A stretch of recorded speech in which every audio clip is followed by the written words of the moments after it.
The morning Reuben Stark rode into the Vale yard. Half of Mercy Wells had already laid money on what month Marin Vale would lose her father's ranch.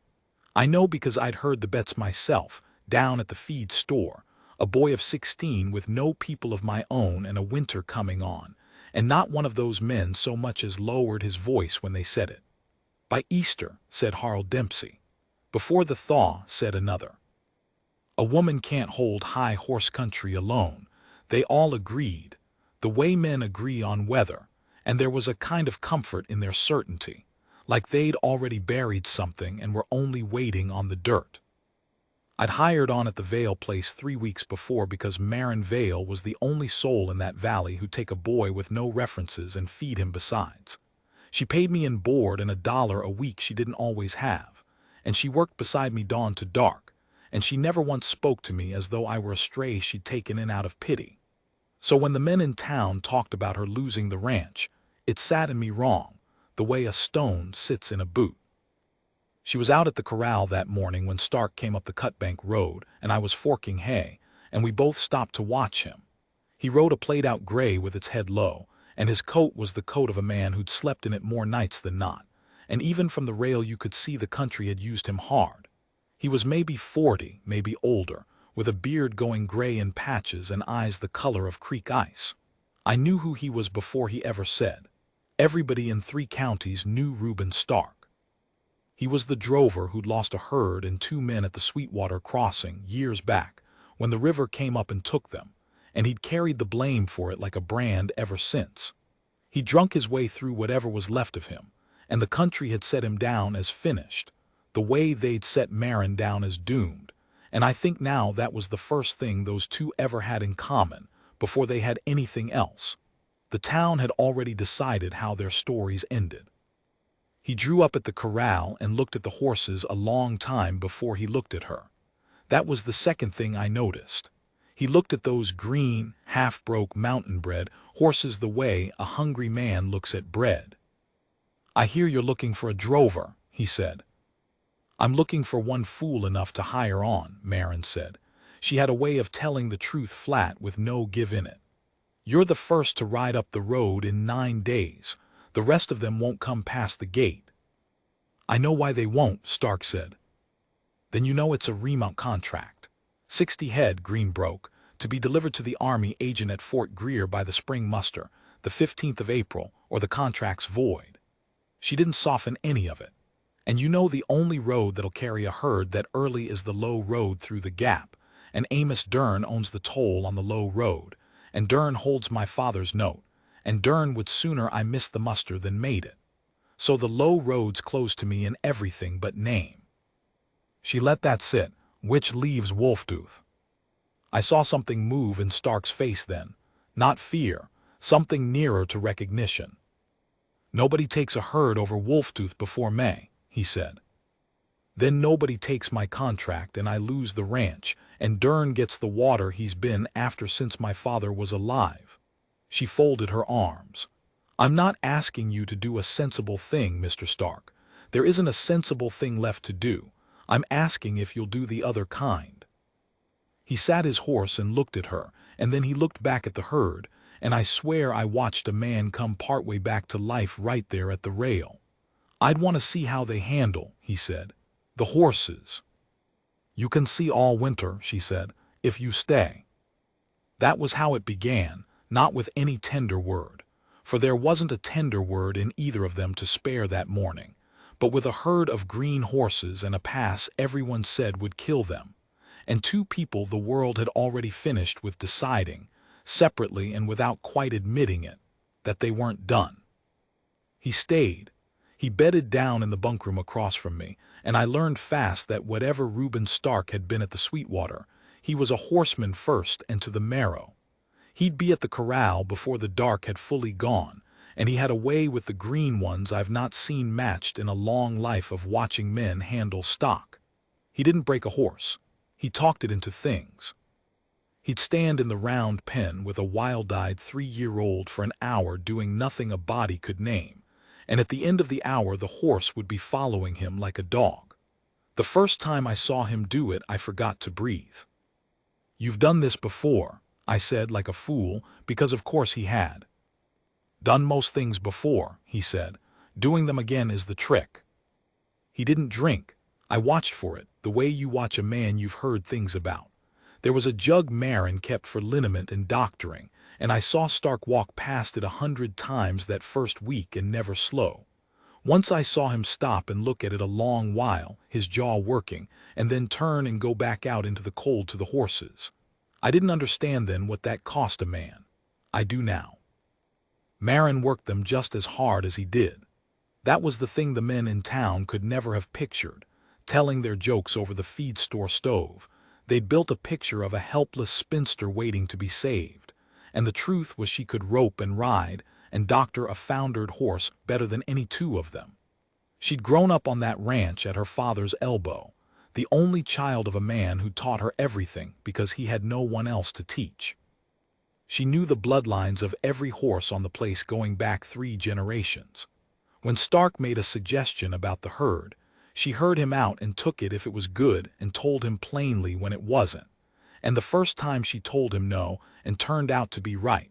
I saw the corner of his mouth move in something that wasn't quite a smile but was kin to one. The trouble came the second week, when Amos Dern rode out. Dern was not a cruel man in the way the dime novels draw cruelty. That's worth saying, because it would be easier if he had been. He was a careful man, a banker, a man who'd come into the valley with money when money was scarce and lent it out and called it in. And over the years, more than a few outfits had become his that way, quietly and within the law. He wanted the Vale water and the Vale grass the way a man wants a thing he's been patient about, and he'd been patient about it a long time. He rode up in a good coat on a good horse with a clerk beside him, and he was perfectly polite, and that was the worst of it. "Miss Vale," he said, touching his hat, "I see you've taken on help." His eyes went over Stark and found the man underneath the work, and you could watch him price it. "Stark, isn't it? The Sweetwater man." "That's the name," Stark said. "Bold of you, Miss Vale," Dern said, turning back to her, mild as milk. "Staking the place on a drover with his history, but then I suppose your choices are narrow." He let the clerk hand down a paper. "The note comes due with the spring muster, as you know. If the contract's filled and paid, you'll have the money to clear it and I'll have no claim. If it isn't," he spread his gloved hands. "I'd hate to see it. Your father and I had our differences, but I respected the man. I'd give you a fair price for the place now and spare you the spring. There's no shame in selling before you fail." "There's no shame in failing either, Mr. Dern," Marin said. "Only in quitting before you have to. I'll make the muster." "Over Wolftooth." He said it gently, the way you'd correct a child. "With 60 green horses and the Sweetwater man." He gathered his reins. "I'll send word to the agent at Fort Greer that the Vale herd may not arrive so he can make other arrangements. As a courtesy, I'd not want the army left short." And there it was, so smooth you'd nearly miss it. He just put it in the agent's head that the herd wouldn't come, so that if a wheel turned wrong, if a single day was lost, the agent would already be half expecting the Vale outfit to fail. He tipped his hat and rode off, and he never once raised his voice, and I hated him more for the courtesy than I'd have hated him for a curse.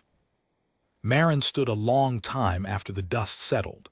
Then Stark said, from the rail, not looking at her, "The agent. Will he take the word of a man who's married and settled over the word of a banker who wants your land?" "What are you saying?" "I'm saying Dern just told you the shape of it himself," Stark said. "An agent's careful with green stock and a contract. He'd rather deal with a going outfit, a settled place, a partnership he can trust to deliver, than with—" He stopped. "Than with a spinster the whole county's betting against," Marin finished flat. "Say it. I've heard it." "Than with one rider against the world," Stark said. "Same as I've been." He looked at her then. "If the Vale place was a married outfit, 2 names on it, a man and a woman both standing good for the herd, Dern's word loses half its weight. The agent sees a ranch, not a last stand. And the note," he shook his head. "I don't pretend to know the law of it, but a partner standing good for a debt is a different thing than a woman alone in the eyes of men like Dern. You know that better than me. I was 16, and I understood maybe half of it, but I understood enough to feel the air change in that yard. "You're proposing marriage," Marin said, "to a woman you've known 2 weeks over a herd of horses." "I'm proposing a bargain," Stark said. "Same as I'd shake your hand on a drive. You need a name on the place the world won't bet against. I need," and here his voice went rough, "I need one thing in my life I didn't quit, that's the whole of it. No more unless you ever wanted more, which you won't, and I'd not ask. Separate rooms. Your ranch, your name first, your say in everything. A paper that says partners. When it's done, if you want it undone, it's undone." He took a breath. "I'm not asking to be saved, Miss Vale. I'm asking to be useful one more time before I die. That's a poor man's proposal, and I know it." She didn't answer for a long while. The horses moved in the corral, and the wind came down off the high country with the smell of snow in it. "My terms," she said at last. "All of them written. The land stays mine and goes to no man if I die to the boy before it goes to you." She nodded at me, and I about fell off the rail. "You take no drink in my house, not one ever. And when the herd's delivered and the note's cleared, we sit down like two grown people and decide what we are, with no debt between us pulling either way. I'll not have a marriage that's only a rope around a dying ranch's neck. If there's nothing else there when the danger's past, we part friends and you keep your wages and go." She put out her hand. "Those terms, Mr. Stark." He looked at her hand a moment like it was something he wasn't sure he was allowed to touch. Then he took it. "Those terms," he said. They were married 11 days later by a circuit preacher in the front room of the Vale house, with me and the cook and 2 neighbor women for witnesses, and Marin wore her mother's dress and Stark wore a borrowed coat, and they stood a careful foot apart the whole time. It was the strangest wedding I ever saw. There wasn't a word of love in it. And yet I remember thinking, watching them, that I'd been to weddings with love spilling out of them that meant less than these 2 careful people promising to stand good for each other over a herd of green horses and a killing pass. What I want to tell you about is the winter, because the winter is where the bargain quietly turned into the other thing, so slow that I don't think either of them marked the day. It was the work that did it. You can't gentle 60 green horses through a hard high-country winter beside a person and stay strangers. You learn how the other one moves. You learn that she sings low to a frightened animal, the same 3 notes over, and that he never raises his hand or his voice no matter how a horse fights him, because he's a man who's seen what comes of force and panic on a bad day. You learn each other's hurts without being told. I learned Marin's the night a blizzard came down and we lost a yearling to the cold despite everything, and she went out to the barn afterward thinking she was alone, and I heard her crying. Not for the yearling, I came to understand, but for her father, who'd built this with her and left her to lose it, and for all the years she'd spent being told a woman alone couldn't hold what a man had built. And I learned Stark's the night he woke the whole bunkhouse hollering in his sleep, at the river, at the water, at men's names I didn't know, and Marin came out in her shawl with a lamp, and didn't say a soft, useless word, just sat down on the bench across from him in the cold and said, "You're at the Vale place, Mr. Stark.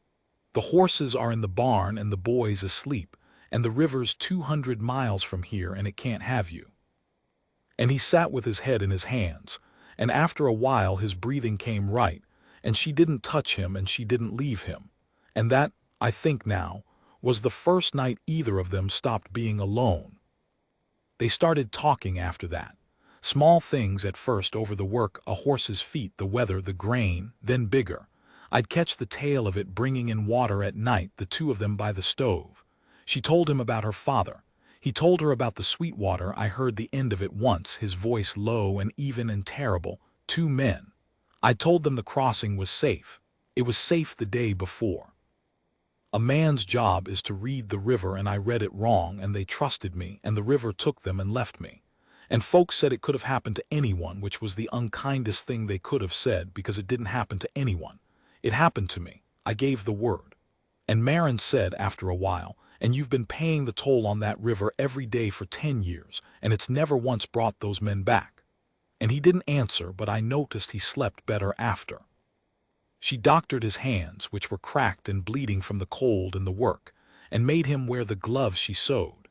He fixed every broken thing on that ranch that her father had let go, and she'd had no time for the sagging barn door, the dry well rope, the busted harrow, and never said a word about it, just did it, the way some men love. I'd find a thing mended in the morning and know who'd done it in the dark.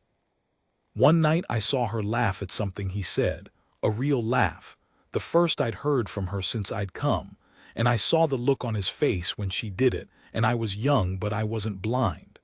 They were two people who'd been told they were finished, finding out by lamplight that they weren't, and finding it out in each other. But none of it was spoken. That was the strangeness of it. They'd made a bargain that said the danger had to pass before they could say what they were, and they were both too proud and too scarred to break it early, and so they went on careful, a foot apart, through the whole long winter, while the thing grew between them like grass under snow. And then the snow began to go, and it was time for the climb. I'll tell you about Wolftooth Pass because you have to understand the pass to understand what he did. It's a high notch in the range, near 9,000 feet at the saddle, and the trail to it is a switchbacking climb up the north face that's hard going for a single rider in good weather.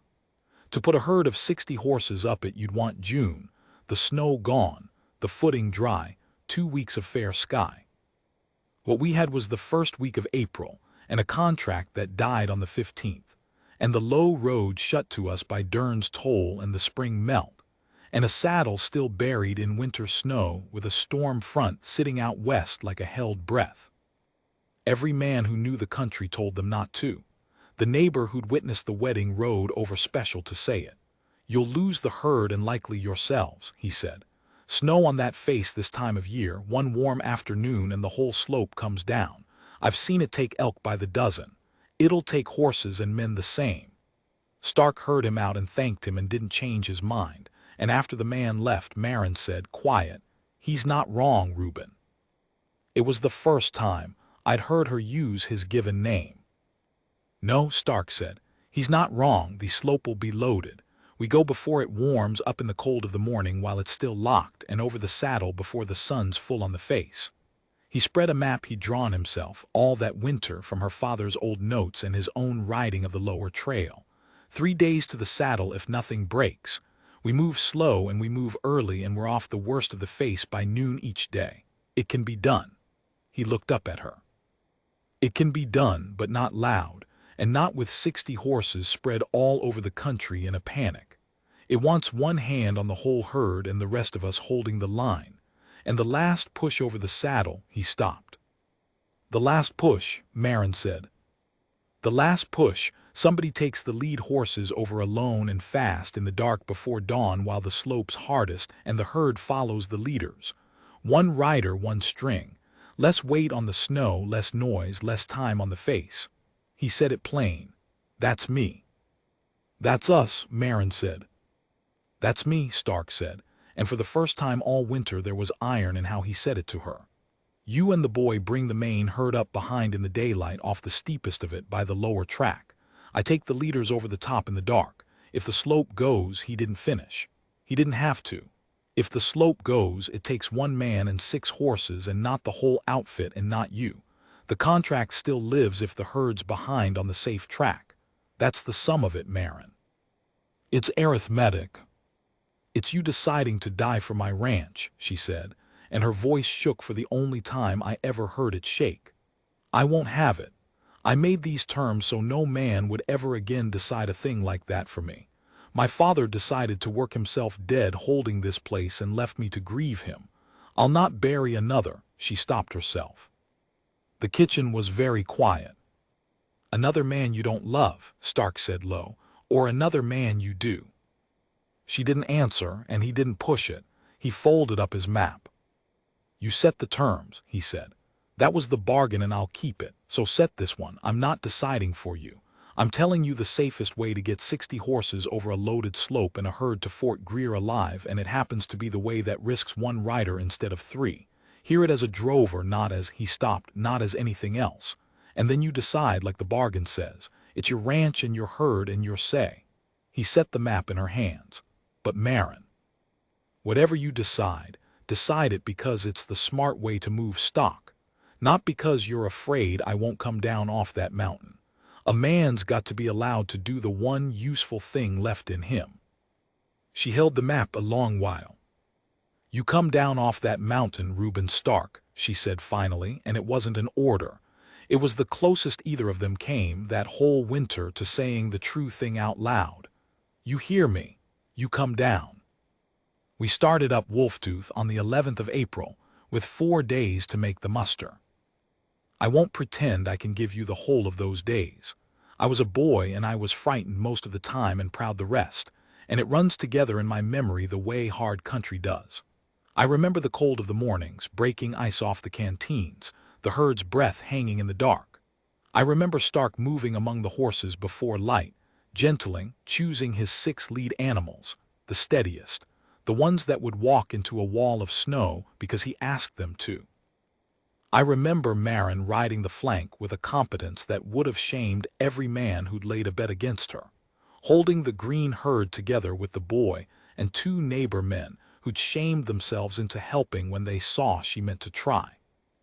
We made the first day's climb and camped on a bench below the steepest face, and the front out west was nearer, and you could feel it in your teeth, that pressure that means weather coming. The second day was worse, the trail narrowing, a horse going down on a patch of ice and Stark down off his own and into the herd before the animal could thrash and start a slide, talking it up. Getting it on its feet, his voice never rising. By the second night we were camped just under the saddle, the wind screaming over the notch above us, and the snow on the upper face hanging there bright and terrible in the last light, and we all of us knew that come morning, somebody had to go up into it first. I was awake when he readied to go. It was full dark and bitter, the storm close now, the wind carrying the first dry flakes of it. He saddled the gray and roped his 6 leaders on a line, and Marin came out of the dark in her coat and stood by his horse. I should have looked away. I didn't. I was 16 and I'll carry it the rest of my life. The herd'll follow these 6, Stark said low, busy with the cinch so he wouldn't have to look at her. Bring them up at first light off the steep track, easy and slow.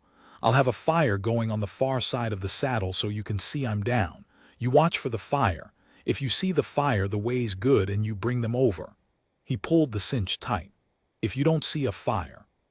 I'll see a fire, Marin said. If you don't see a fire by full light, you turn the herd back down and you don't follow me up there. Promise me that. You don't come up onto a loaded slope after a man and 6 horses. You've a herd and a boy and a ranch. You turn them back. He finally looked at her.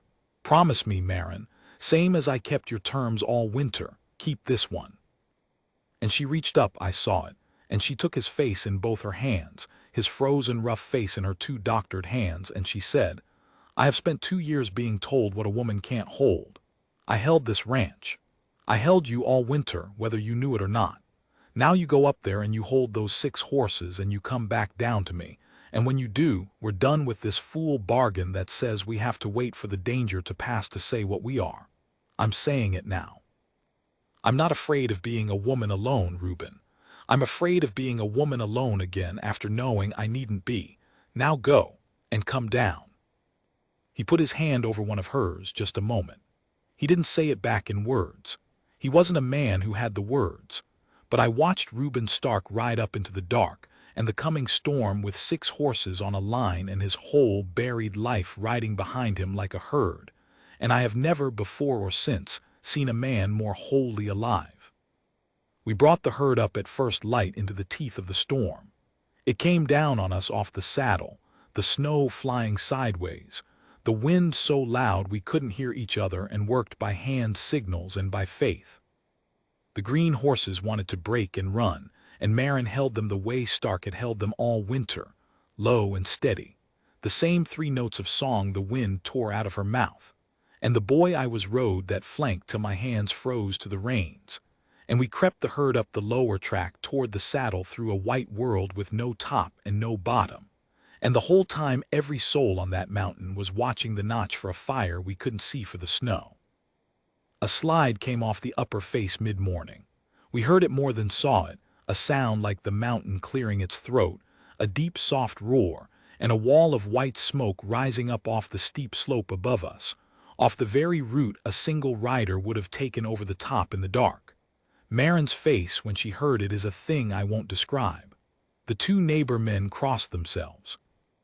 And Marin Vale sat her horse in the screaming snow with 60 green horses depending on her hands and looked up at where the slide had come down, and she did not break, and she did not turn the herd back, and she did not go charging up onto a loaded slope after a dead man because she had promised, and because she was the kind of strong the whole county had bet against and been wrong about. She held the line. She held the herd. She kept her word, and she kept her grief behind her teeth, and she waited for the snow to thin enough to see the saddle. It thinned near noon. The wind dropped the way mountain wind does, all at once, and the white pulled back like a curtain, and there above us was the notch of Wolftooth, and below it on the near side the great raw scar where the slope had let go that morning. And on the far side of the saddle, small and steady against the cold blue of the cleared sky, there was a fire. He'd gone over before the slide. He'd read the slope right, the one thing a man swears he'll never trust himself to do again after the Sweetwater, and he'd done it in the dark, alone, and he'd been right, and he'd put his 6 horses over the saddle and down the safe far side, and the slide had come down behind him onto an empty slope. He'd built his fire so we could see it. And when we brought the herd up over the top of Wolftooth in the thin afternoon light, all 60 head, not one lost, Reuben Stark was standing by that fire with his 6 leaders, and Marin Vale rode down off the saddle and got down off her horse and walked to him through the snow, and the two of them stood there a foot apart out of old habit for about 1 second, and then they weren't a foot apart anymore. And the boy I was looked at his frozen hands, and gave them the only privacy a windswept mountain top allows. We came down the far side and delivered 60 Greenbroke remounts to the Army agent at Fort Greer on the 14th of April, 1 day inside the contract. And the agent, who'd had a letter from a careful banker telling him the Vale herd would likely never come, counted the head twice and shook his head, and paid in full and wrote in his book that the Vale outfit had brought a herd over Wolftooth in April, which he plainly did not believe even as he wrote it. The money cleared the note. Amos Dern took his payment with the same mild courtesy he'd brought to everything, and he tipped his hat to Marin, and to his credit, for he was not a cruel man, only a patient and acquisitive one who'd guessed wrong. He said, "I'll send no more letters, Miss Vale, Mrs. Stark." And he never again rode out to the Vale place to talk about selling. The water and the grass stayed Vale water and Vale grass, and in time, when the Army wanted remounts, they wanted them from the outfit that had brought a herd over the Killing Pass. And Dern, who'd waited so long and patiently for a woman alone to fail, lived to watch her not fail at all. They sat down like grown people, after the way the bargain said, with no debt between them and no danger pulling. I wasn't in the room, but I was the one who carried wood to the stove that evening, and I saw them at the table, and there was no paper on it. The paper part was over. What was on the table was 2 cups of coffee and 2 people who'd each spent a long, hard time believing they were finished, and had found out on a mountain that they weren't, and had found it out in each other. They stayed married, not because of the ranch was safe by then, but because, as Marin told me years later when I was a grown man with a place of my own, I married him to save the land, Joel, and I stayed married to him because somewhere up on that mountain I figured out the land was only ever the thing I'd been holding onto, so I wouldn't have to admit how alone I was. Once a body knows they needn't be alone, the rest is easy. We didn't need each other by spring. We chose each other. That's the part that lasts. I'm an old man now, and I've spent my life telling people that the famous thing about the Vale outfit is the herd over Wolftooth in April, the climb no drover would try, the slope that let go on the empty trail 1 minute after a man rode clear. And that is a fine story, and I tell it well, and it's all true. But it was never the true thing. And now, telling it for likely the last time, I'll set the true thing down plain. The true thing is that the whole valley had decided how their stories ended, the spinster who'd lose the ranch, the drover who'd quit on himself by the river and never come back. Two finished people, and I watched them refuse it. Not loud, not with speeches, but the way real people refuse a thing. By getting up in the cold morning after morning and doing the next hard, useful thing, side by side, until one day the world looked up and found out it had bet wrong. The mountain was never the hard part. The hard part was two people who'd been told they were done deciding, separately and stubbornly and finally together, that they weren't, and building a home out of the proof of it on good Vale grass by Cutbank Creek, for the rest of a long life. A man can be written off by everybody he knows. I've seen it happen and I've near had it happen to me. But being counted out, I learned from those two, is not the same as being done. There's a difference, and the difference is whether you'll get up one more cold morning and climb. They did, and I was lucky enough all my life to have seen it.